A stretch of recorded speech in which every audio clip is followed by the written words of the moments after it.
বক্তব্য নিয়ে আসছেন বিএনপি চেয়ারপারসন উপদেষ্টা মণ্ডলীর প্রভাবশালী সদস্য, অবিভক্ত ঢাকা মহানগর বিএনপির সাবেক সফল সাধারণ সম্পাদক, ঢাকা সিটি কর্পোরেশনের সাবেক ডেপুটি মেয়র, ঢাকা মহানগর ঢাকা মহানগর দক্ষিণ বিএনপির সফল সভাপতি এবং বীর মুক্তিযোদ্ধা জনাব আব্দুল সালাম। শুধু শুধু মুক্তিযোদ্ধাটা বললে হয়, বাকিগুলো দরকার না। আজকে একটু ব্যতিক্রম ধর্মী এবং এই সময়ে প্রয়োজনীয়, খুবই প্রয়োজনীয় একটি সেমিনার। এই সেমিনারের শ্রদ্ধেয় সভাপতি কৃষিবিদ প্রফেসর গোলাম হাফিজ কানেদি আজকে তার উপস্থিত করা যাবে। এখানে উপস্থিত আছেন আমাদের প্রিয় নেতা, বিএনপির সংগ্রামী মহাসচিব, সাবেক মন্ত্রী এবং এই কৃষিমন্ত্রীও ছিলেন। কাজে ওনার সময় যদি আমরা বেশি দিতে পারি, হয়তো আরো বেশি ওনার থেকে শুনতে পারবো। বীর মুক্তিযোদ্ধা মির্জা ফখরুল ইসলাম আলমগীর উপস্থিত আছেন। আমাদের আরেকজন শ্রদ্ধেয় সম্মানিত ব্যক্তি, শ্রদ্ধেয় শিক্ষক, আমার একজন প্রিয় বড় ভাই ডক্টর মঈন খান উপস্থিত আছেন। আরেকজন বিশেষজ্ঞ মানুষ যে আজকে আপনাদের এই বিষয়ের উপরে যে ইতিমধ্যেই আমার মনে হয় ডক্টরেট পাওয়া উচিত ছিল। যদি রিসার্চ জমা দিতেন তাহলে হয়তো পেয়েও যেতেন। জনাব আব্দুল্লাহ আল মিন্টু উপস্থিত। এইমাত্র আমরা আমাদের প্রফেসর তাজবিরি আপার বক্তব্য শুনলাম এবং এখানে উপস্থিত আছেন আপনাদের কৃষক দলের সংগ্রামী সভাপতি কৃষিবিদ হাসান জাফরিদ তুহিন এবং আজকের সঞ্চালক ডক্টর মোহাম্মদ আবুল কালাম আজাদ সহ অন্যান্য বিশেষজ্ঞবৃন্দ, সমবেত ভাই ও বোনেরা, আসসালামু আলাইকুম। আসলে এটা হওয়া উচিত ছিল সারাদিন ব্যাপী একটি সেমিনার এবং সেখানে রাখা উচিত ছিল, আমি হাসান জাফরিদ তুহিন সাহেবকে বলবো যে উচিত ছিল বিএনপির অন্য কে আসলো না আসলো, অন্তত বিএনপির বিভিন্ন পর্যায়ে নেতৃবৃন্দদেরকে, যাতে এই বিষয়গুলো জানা। অনেক কিছু আজকে এখানে আমি মূলত আসছি, আমাকে দাওয়াত দিচ্ছেন ক্যান্ডি সাহেবকে আমি ধন্যবাদ জানাই, কিন্তু আসলে মূলত আমি আসছি আপনাদের কাছে কিছু জানার জন্য, শিখার জন্য।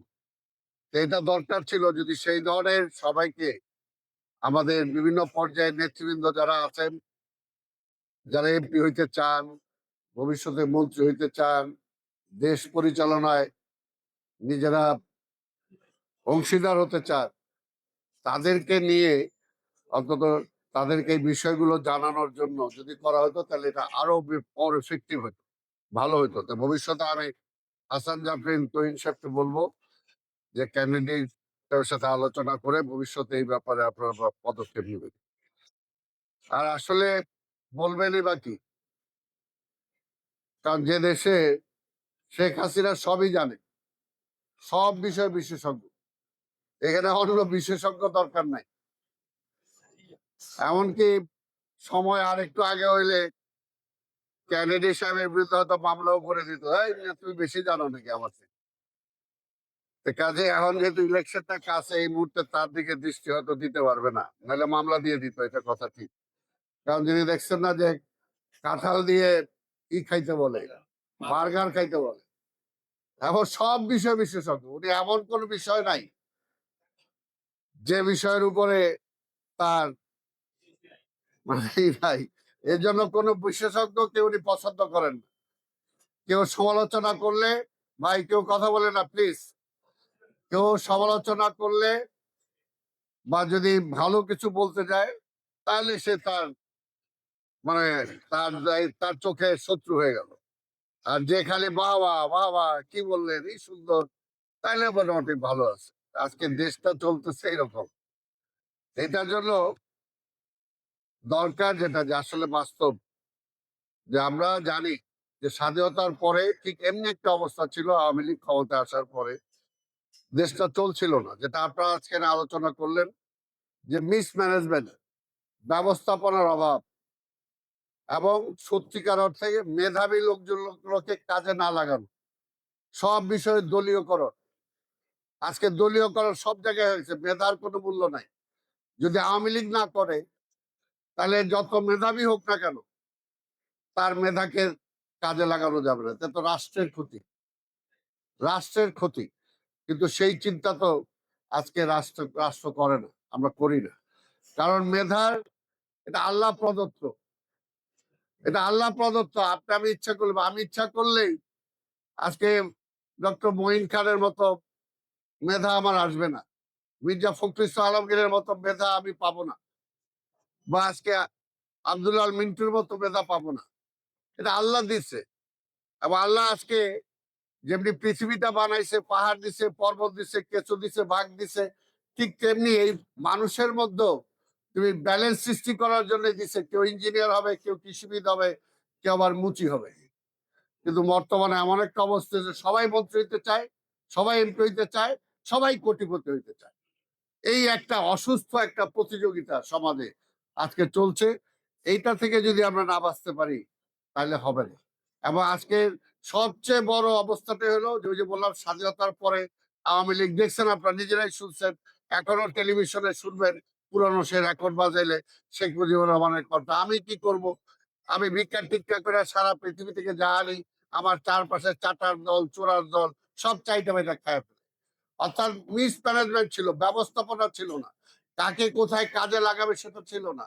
এর পরবর্তী পর্যায়ে জিয়া রহমান সাহেব আসার পরে অল্প কিছুদিনের ব্যবধানে সেই রাষ্ট্রটাকেই, যেখানে দুর্ভিক্ষ ছিল, মানুষ না খেয়ে মারা গেছে, আজকে সেখানে অল্প সময়ের ব্যবধানে তিনি সেখানে ধান বাম্পার ফলাইছেন, নিজে খাওয়াইছেন, বিদেশে রপ্তানি করছেন। এবং তিনি বলছিলেন, আজ অনেকে মিসকোট করে, যে জিয়া রহমান বলেছিলেন মানি ইজ নো প্রবলেম। কথাটা তো সত্য। কারণ যে চুরিটা যদি বন্ধ করা যায়, লুটপাটটা যদি বন্ধ করা যায়, দুর্নীতি যদি বন্ধ করা যায়, তাহলে টাকার কোনো সমস্যা নাই।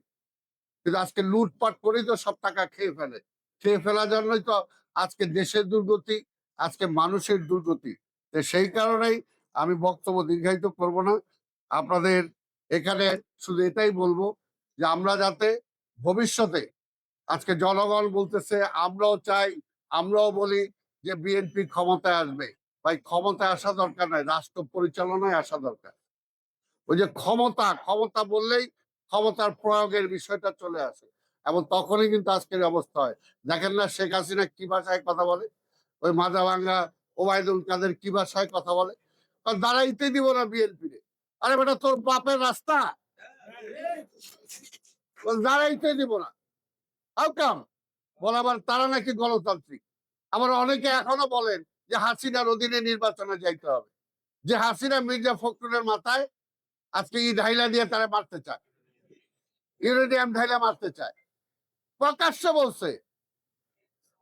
তাই না? আজকে বলছে যে সাতটা চত্বর বানাই দিবে। ওবায়দুল কাদের মামলা দুইটা তো রেডি হয়েই গেছে, তাই না? তারাই স্বীকারোক্তির মধ্যে দিয়ে তো মামলা দুইটা রেডি হয়ে গেছে। এই কারণে বললাম যে আজকে এমন একটা অবস্থায় সবকিছু বাদ দিয়ে, ভাই আজকে সমস্যাটা রাষ্ট্রের, সমস্যাটা বিএনপির না, সমস্যাটা খালেদা জিয়ার না, সমস্যাটা তারেক রহমান মির্জা ফখরুলের না, আজকে সমস্যাটা রাষ্ট্রের। কাজে এই রাষ্ট্রের এই সমস্যাকে সমাধানের জন্য এই মুহূর্তে সব বাদ, কে কি পাবো কে কি না পাবো, আজকে সবাই একটা জায়গায়, অন্তত বেগম খালেদা জিয়া যে স্লোগান দিয়েছিলেন, আপনাদের মনে রাখা দরকার, যে দেশ বাঁচাও মানুষ বাঁচাও। বেগম খালেদা জিয়া কিন্তু বলছিল আরো অনেক আগে। এর জন্যই আজকে দেশ বাঁচাও মানুষ, আচ্ছা মানুষ আমাদেরকে বাঁচতে হবে, দেশটাও বাঁচাইতে হবে। এমন যে যত কথাই বলুক, আগামীতে আবার যদি আওয়ামী লীগ জোর করে ক্ষমতায় আসে, এই দেশে দুর্ভিক্ষ হবে, কেউ রোধ করতে পারবে না, কেউ রোধ করতে পারবে না। এখনো যতটুকু হচ্ছে না বেঁচে আছে, এই যে আপনার তরুণ কৃষিবিদ যারা আছেন, আজকে সারা বাংলাদেশে আমরা দেখছি বিভিন্ন কৃষি সেক্টরে আজকে তারা যেভাবে কাজ করতেছেন, এই কারণে কিন্তু এখন পর্যন্ত কিছুটা হলো বাইচা আছে, কিন্তু ধ্বংস হয়ে যাচ্ছে। পোল্ট্রি ধ্বংস হয়ে গেছে, আজকে বিভিন্ন কিছু ধ্বংস হয়ে যাচ্ছে। কারণ এই সরকার এই দেশের জন্য কাজ করে না, এই মানুষের জন্য কাজ করে না, তারা হলো আমদানি নির্ভর সরকার। এরা আমদানি করতে চায়, আমদানি করলে 2 পয়সা ইনকাম বেশি হয়, লুটপাট করতে পারবে বেশি। এর জন্যই আজকের এই আমদানি নির্ভর বলেই তো ওই যে ইন্ডিয়াতে যায় বলেন পররাষ্ট্রমন্ত্রী, আবার যেমনি হোক শেখ হাসিনারে ক্ষমতায় রাখতে হবে, এটাও আমদানি। এই কারণেই আজকে এই লুটপাট, এই সরকার, একে যদি আমরা সরাইতে না পারি, এমন জাতীয়তাবাদী শক্তির যদি আমরা আবার ক্ষমতায় না আনতে, আজকে তারেক রহমানকে তারা কেন মারতে চায়? মারতে চায় একটাই কারণ, এই দেশটা একমাত্র আওয়ামী লীগ ধ্বংস করছিল, এই জাতীয়তাবাদী শক্তির নেতা শহীদ রাষ্ট্রপতি জিয়া রহমান, বেগম খালেদা জিয়া আসার কারণেই এখন পর্যন্ত দেশটা বেঁচে আছে। কাজে আবার তারেক রহমান যদি আসে আবার দেশটা জাগবে, এই কারণে তারে মারতে চায়। তাই আজকের আমাদের অন্য সব বাদ, শুধু একটা কথাই যে সবাই, সব পেশা, সব মানুষ, ভাই আপনাদেরও কোনো মূল্যায়ন হবে না, আপনারও পরিবার পরিজন নিয়ে বাঁচতে পারবেন না, বেদার কোনো মূল্যায়ন হবে না, সত্য কথা বলা যাবে না, মিথ্যা কথা বলতে হবে। এই যে আপনি আজকে এখানে যা বলছেন না সব মিথ্যা, এক বাক্যে বলে দিবে শেখ হাসিনা, সব মিথ্যা। ওই একমাত্র সেই হাসা কথা, আর কেউ হাসা কথা কয় না, তার দলে হাসা কথা কয়। তাই এখন একটাই কথা, সব কিছু বুঝলাম আমরা, আপনার যত কিছু তথ্য দিলেন সব ঠিক আছে, কোনোটাই কার্যকর হবে না যদি হাসিনা ক্ষমতায় থাকে। তাই কাজে এটার জন্য, হাসিনাকে নামানোর জন্য আজকে দল মত নির্বিশেষে ব্যক্তি সব পর্যায়ে আজকে রাস্তায় নামে আসতে হবে। আমরা ককটেলও ফুটাবো না, আমরা গুলিও করব না, রাস্তায় দাঁড়ায় কোটি কোটি মানুষ বলতে হবে Sheikh Hasina enough is enough, আপনাকে আর এই দেশে মানুষ চায় না। সোজা কথা, আপনার সেবা আর চায় না, আপনার সেবার ঠেলায় আমার অর্থনীতি শেষ, আপনার সেবার ঠেলায় আজকে ব্যাংকগুলো শেষ, শেয়ার মার্কেট শেষ। ভাই কিভাবে দেশ চলবে? একটা মন্ত্রী পার্লামেন্টে দাঁড়ায় যখন বলে যে শেয়ার মার্কেট যারা লুট করছে তারা এত শক্তিশালী, তাদের নাম বলা যাবে না। একটা মন্ত্রী যখন সে পার্লামেন্টে দাঁড়ায় বলে যে আজকে সিন্ডিকেট করে যারা আজকে মূল্য নিয়ন্ত্রণ করতেছে, এই সিন্ডিকেট ভাঙা যাবে না, তার মানে তারা এই সিন্ডিকেটের সাথে জড়িত। আজকে এইসব যেমনি ওই যে বললাম স্বাধীনতার পরে ওই চোরা লুটপাটকারী বাটপার গুলো সেই সময় টোটাল জড়ায় ছিল, আজকেও শেখ হাসিনার চতুর্দিকে তারা আছে, কোনো ভালো মানুষ নাই। ওই চোর, ওই লুটেরা, ওই বাটপার, ওই ভূমিদস্যু যারা আজকে ব্যাংক লুট করছে, সেই লোকগুলোই কিন্তু তাদের স্বার্থে আবার শেখ হাসিনাকে চায়। দেখছেন না এখানে মিন্টু ভাই আছে, আরো ভালো বলতে পারবেন, ওই ব্যবসায়ীরা, ওই চোরটা, ওরা আবার বলতেছে না ওরাই দরকার। কেন? তাহলে চুরি করতে পারবে, তাহলে ব্যাংক খালি করে ফেলতে পারবে।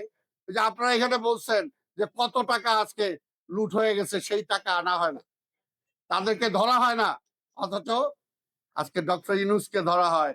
আজকে ক্ষুদ্র কৃষক যারা আছে তার লোনের টাকা যদি সে না দিতে পারে তাহলে তারে ধরা হয়।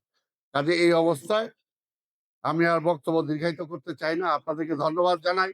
এবং আমি হাসান জাফরিন টুইনকে এর আগেও বলছিলাম যে কৃষক দলের দায়িত্ব এবার সে নেওয়ার পরে স্বাভাবিক কৃষক দলের অনেক ব্যক্তি বেড়েছে, এখন এই মেধাগুলো আমাদেরকে কৃষক দলের ব্যবস্থাপনায় সারা দেশে জেলায় জেলায় যাতে সেমিনার করা যায়, সেটার জন্য আমাদেরকে ব্যবস্থা করতে হবে, শিক্ষিত করতে হবে। মেধার কোনো বিকল্প নাই, শিক্ষার কোনো বিকল্প নাই, কিন্তু আওয়ামী লীগের কাছে শিক্ষার আর মেধার কোনো দাম। তাই সেটার জন্য আসেন আমরা আজকের এই সরকারকে পরিবর্তন করে জনগণের সরকার যাতে প্রতিষ্ঠা করতে পারি, জবাবদিহিমূলক সরকার যাতে প্রতিষ্ঠা করতে পারি, আইনের শাসন যাতে ফিরিয়ে আনতে পারি, মেধাবী লোকগুলোকে যাতে অপমান করা না হয়, তাদেরকে যাতে কাজে লাগাতে পারি, সেটার জন্য আমরা চেষ্টা করতে পারি। আপনাদের সবাইকে ধন্যবাদ। খোদা হাফেজ। বাংলাদেশ জিন্দাবাদ।